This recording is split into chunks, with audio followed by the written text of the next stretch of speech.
As a customer, however, I would just wait. All right.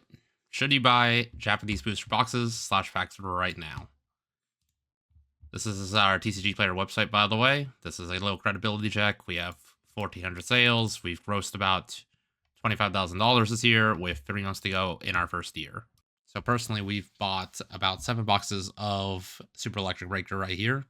We got it, however, around under $60 MSRP and believe we can resell it.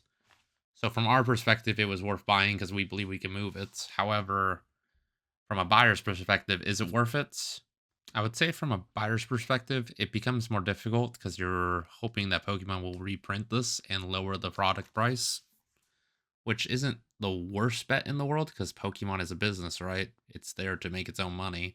So more product, if they can move it, equates to more money. And then lastly, we have the investor's perspective. So for the investor, is it a good time to buy? Well, again, it depends on where other boxes are going up from here. It depends if this gets reprinted. It depends on a wide multitude of things. And really, the other thing that comes down to it is, are you able to hold on to it and be an actual investor, or are you pretending that you want to be an investor, but really you're just a flipper? So for me, the first class of people is the buyer. Obviously, the people who love this hobby, the people who make this hobby work, the people who really enjoy ripping packs, love Pokemon. They want to get the new shiny thing as soon as possible so they can show it off to their friends or enjoy it as soon as possible. And for them, that brings them an immense amount of joy. In general, collecting for them is the lifeblood of this hobby. Secondly, we have the flipper, which is not to be confused with the scalper. The scalper is the dude that goes to your local Target, local Costco, local whatever store, buys them out, tries to resell them and corner the market. That's not what the flipper is attempting to do, however. The flipper wants to get an item for lower cost, generally from a buyer who no longer wants their item, and then wants to flip it for more value. Think Bulbasaur who buys at 70 and then sells at 100. There's nothing inherently wrong with them. They are not bad people.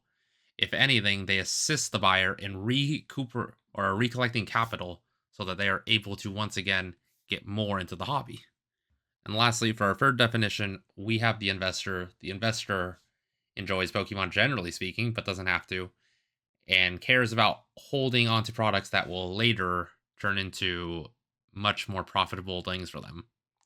Think people who are holding on to old boxes from XY, maybe black and whites, further back.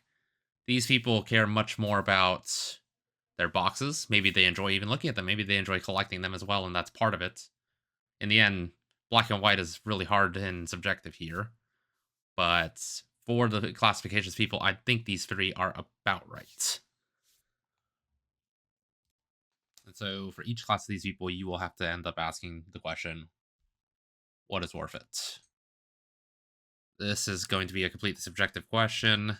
And for the buyer, as a buyer, is it worth it if I am gonna miss this product? It is possible Pokemon does not reprint this product, especially in Surging Spark's case where they seem to have ignored it in favor of printing more prismatic. So as a buyer, you gotta ask the very important question, is it worth it? Is it worth it if I miss this set? Is it worth it if I will have to pay more? These questions become the very difficult question that you have to ask yourself.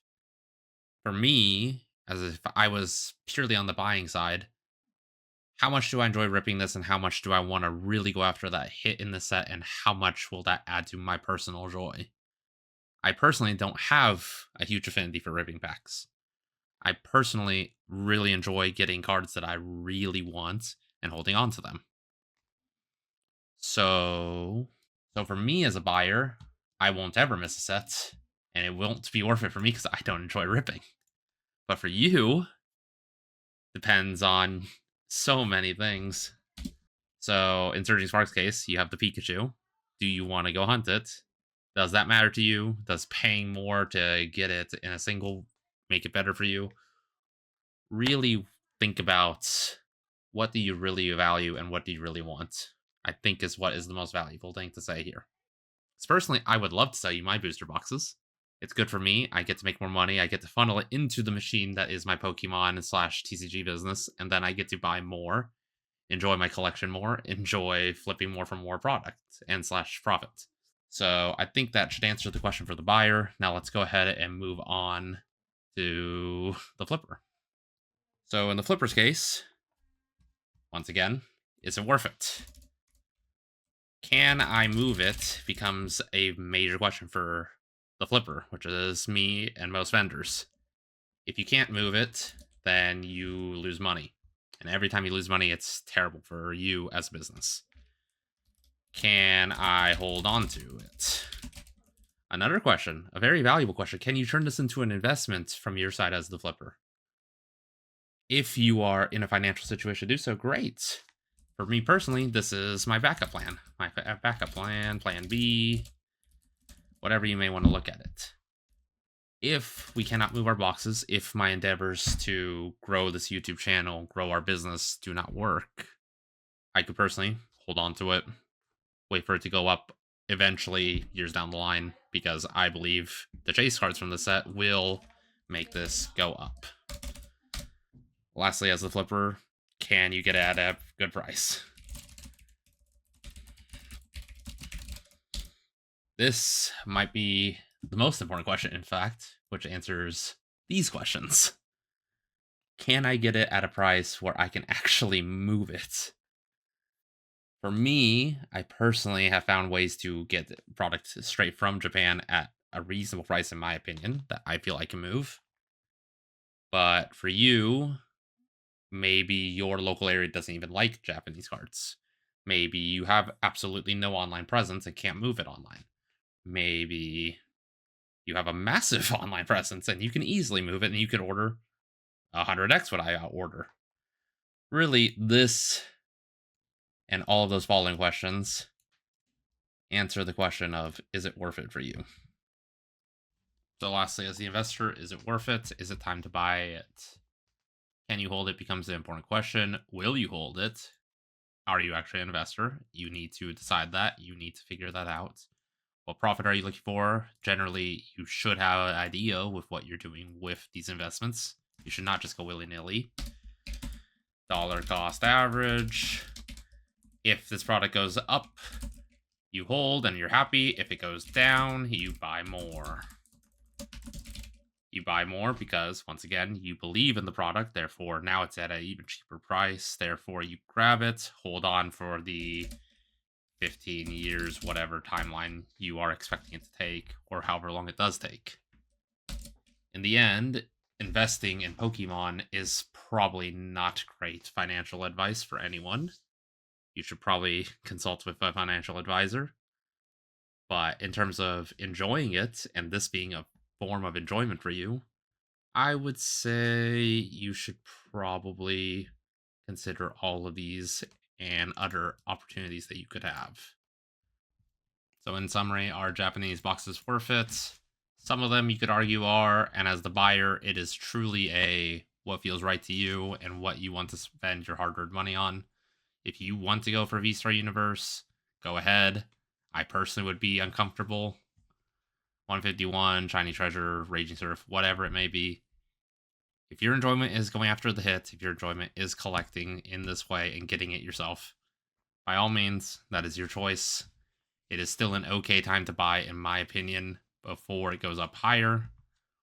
But an even better time, in my opinion, would be to wait for the reprints and the potential losing of the scalpers, which should hopefully be a correction in our Pokemon market where all of us are happy and live in our merry little wonderland. But outside of that, I would advise against Terastal. If I had it, obviously I'd love for you to buy my boxes, but I don't own it. I'm not touching it because I'm scared of it. I know Japan wants to reprint it. I believe it's coming in March-ish. I don't recall, though. And once the reprint comes, depending on how severe it is, that's when I would consider buying it. That's when I'd consider investing it. That's when I'd consider flipping it. I think that is the golden opportunity for all of us. And we just hope that the Pokemon Company has decided, hey, enough's enough. Let's just print the crap out of this and really deter these scalpers from making our hobby something that it shouldn't be.